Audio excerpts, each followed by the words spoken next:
So I recently got my mags back. If you guys hadn't seen it yet, I talked about in my memories of owning a mall that I was going to be doing some work on the Cessna 140, and I waited till the hottest time of the year to work on it, and it's on an air-conditioned hangar, so it was real smooth on my part. But a few months ago, during shooting that video, I was actually removing the Magnetos because I thought maybe I could overhaul them myself, but as I got into it and started beginning to look at it, these guys were completely shot. So I sent them off and got them overhauled, and we just got them back right now. I did want to say real fast, if you're not yet subscribed, we're going to be taking this Cessna 140, which is pretty much sat in storage for 6 years, hasn't run in those 6 years, and we're going to be hopefully getting it to fly within the next few weeks. It is a 1947 model Cessna 140, and it is a cute little plane, but it's also very functional. I mean, this is a 135 horsepower engine on the front of what normally had about a 90 to 95 horsepower engine on it. So it's going to be entertaining, hopefully, but at the same time, it's going to be watching this piece of history finally take flight again for the first time in several years. And so the Magneto is going to set in here, but the problem is this firewall is so stinking close to where that mounting location is. It's going to be a little bit challenging getting it in there. You can see that this is the distributor cap cover, which would end up being the spark plug leads that go out to the plugs themselves. Just getting it in there, that's going to be the hard part. From there, it'll be easy to get them timed up correctly and functioning properly. To time these Bendix Magnetos, you take a sight port off the back side of the Magneto and set the red gear tooth in the window so that way it is at the perfect gap for firing. But right there is that red tooth, so you can kind of see there's a good shot of it. This is lined up, and there's a tool that's designed to hold that tooth in place in this window. The problem with that is it could very well damage or crack the inside of this gear. So I'm just going to set it in the neutral position and then install it freehand, and then we'll check it with a timing light once I've got it installed and make sure we're in the right spot. So when we go to install Magnetos, we want to make sure that it is installed at the point to where we get the maximum amount of spark out of the Magneto and transfer it down the wires into the spark plug at the correct moment of time. This corresponds to like a degree, a specific individual degree in the rotation of the engine. So a lot of times you'll hear people talk about timing mags 25 degrees before top dead center, and if it's off of that, you're going to eventually have a reduction in power when you do your mag check because it's not working properly, it's not firing at the most efficient point. So what we're going to be doing on this engine is this one has a little bit of a later spark. This one fires at 18 degrees, and there's actually an airworthiness directive out on this particular aircraft to where you have to check every 100 hours and make sure the Magnetos are at that 18 degree mark. But how do we find that 18 degree mark?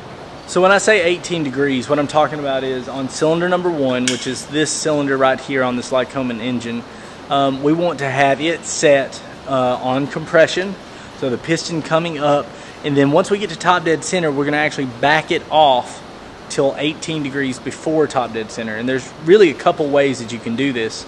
The easiest of which is you can look at this ring gear and it will have a top dead center mark on it. You can see right here that you've got top center number 1, but this one has a 25 degree mark. It doesn't have 18, so 18 will end up being somewhere in this area here. I have half a mind of marking it once we get this going. So we're on top dead center now.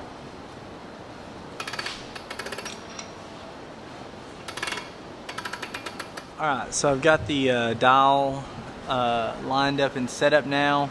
And I am just going to start it on top center, which is the 0 point. It's not that that is actually top dead center, it's just I'm starting it out on the 0 point. And what I'm going to do now is I'm going to rotate the propeller opposite of the direction, because we're sitting on a stop right now with this knob in here. And I'm going to rotate this opposite of the direction that we are in. And then when it bumps on the other side, if I rotate it back, whatever number this dial reads, exactly half of that is going to be where top center is. When you rotate through it twice, so it's on the stop now, rotate the piston head down, and then when it comes back up on the other side, if I get a random number here, if I take half of that, that's where our top center is going to be. And I'm really All right, so I actually have 77 degrees between top center and my reverse direction, which means half of 77 is 38.5. So set this at 38.5 and we will be able to get top center. That at 38.5, it corresponds directly with top dead center, or top center on this. And this is where, so this little hole right here on this starter is actually where we're measuring that from. So it's pretty doggone close. What I want to do now is I want to take this dial and I want to set it at top center. Because once it's at top dead center here, then I can rotate backwards 18 degrees, and that will be the perfect location for installing this new Magneto. We've got everything set up now. We're at 18 degrees before top center on one. So what we're going to do is we're going to attempt to install this Magneto. So this is the new mag. I've got it installed, new lock washers and hardware on the horns. But before we jump into actually doing this, this Magneto is different. So this Magneto has an impulse coupling on it, which is this little guy right here that will click. And what this impulse coupling does is there's a couple of flyweights on the back side of this. And at lower speeds, you can kind of see that it catches on this stud that's right here. And so this will continue to move, but the internal components of the mag are not turning. And then there comes a point, a designated point, where the impulse coupling will fire by snapping free. And what that does is it, starting RPM, 80 RPM, if we're legitimately thinking about how fast the starter can turn the prop, this allows a faster instant spark to be sent to the cylinder by delaying that turn and then firing it all at once to simulate a higher RPM for starting purposes. And then as soon as that starts, there's a flyweight on the back side of it in here that will retract this ledge that would catch on that pin, and then at higher RPMs the impulse coupling is not firing.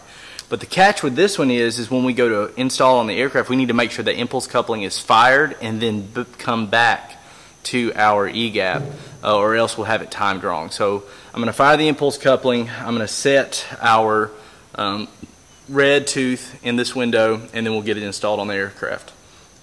Alright, so we've got it fired now. We've got the red tooth in the window. Let's see if I can get it visible here.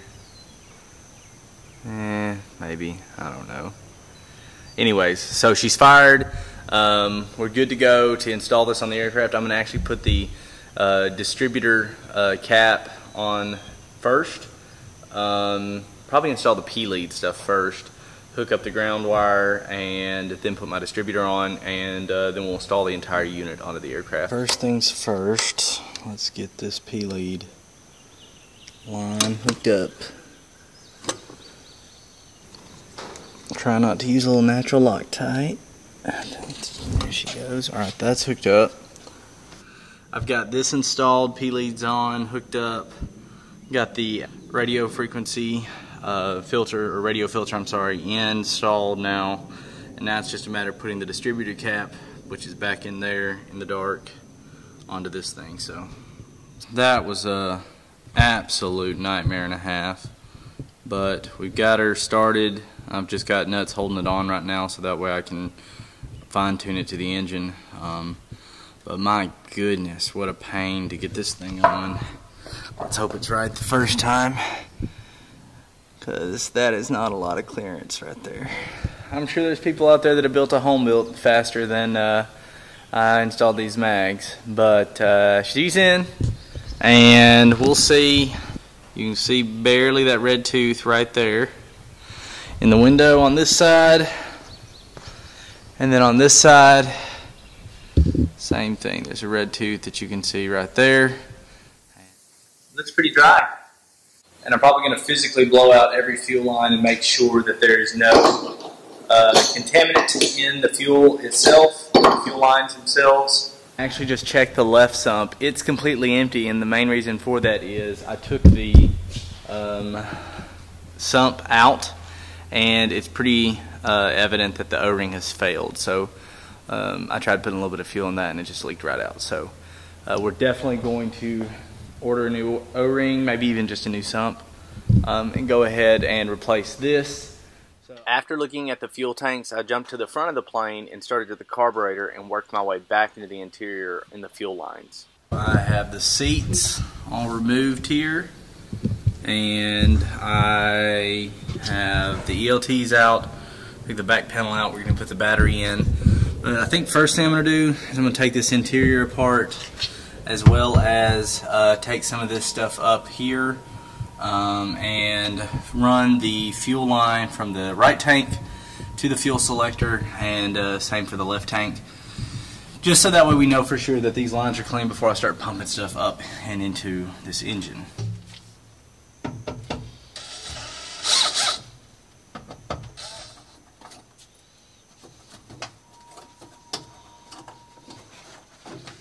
And remove the carpet.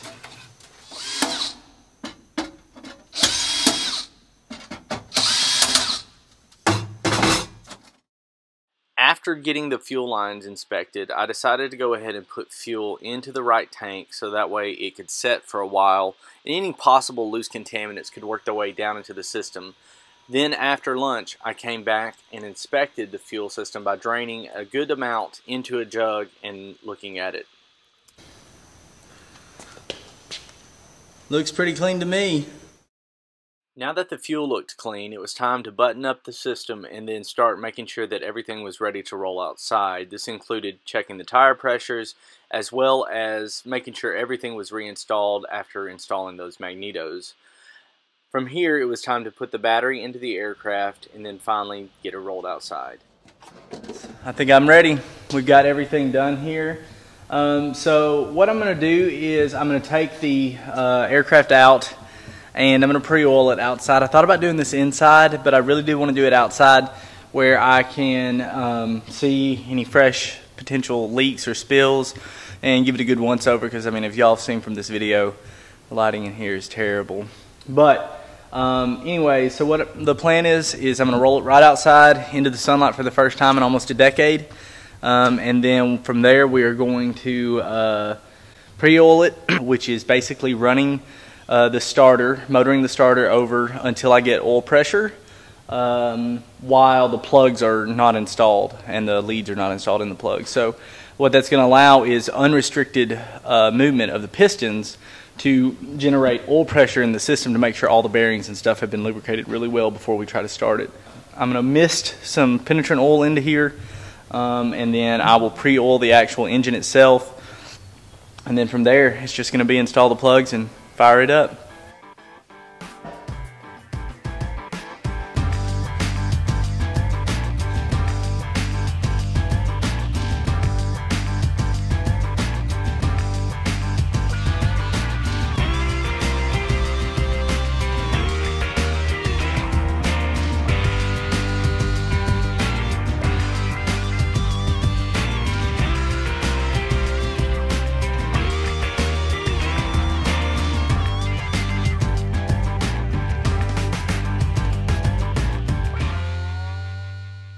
What I'm going to do is hop in, and we've got all the leads disconnected here, but I'm just going to turn the propeller over until I get oil pressure on the inside, and then we'll try to start it.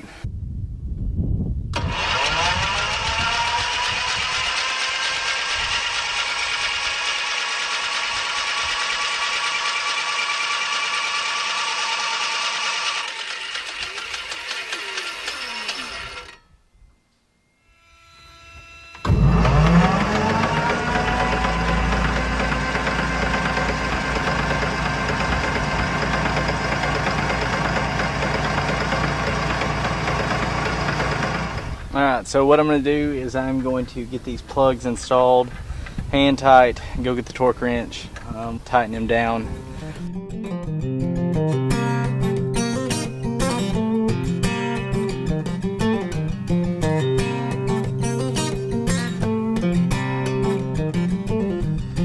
Clear prop.